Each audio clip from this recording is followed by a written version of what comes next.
తొలిచూపు చాలంట చిత్తాన చిత్రంగా ప్రేమనేది పుట్టగా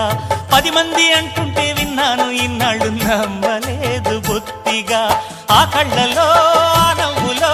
మహిమ ఏమిటో ఆ కాంతిలో ఈనాడే నా ఉదయమైనదో మదిసీమలో ఇన్ని మరుమల్లే గంధాలు మునుపెన్నడు లేని మృదువైన గానాలు మొదటి బలపు కథలు తెలుపు గేయమై తీయగా స్వరములు పాడగా ఏ స్వప్నలోకాల సౌందర్య రాశి నా ముందుకొచ్చింది కనువిందు చేసి ఏ నీలి మేఘాల సౌధాలు విడిచి ఈ నేల నడిచింది ఆ మెరుపు వచ్చి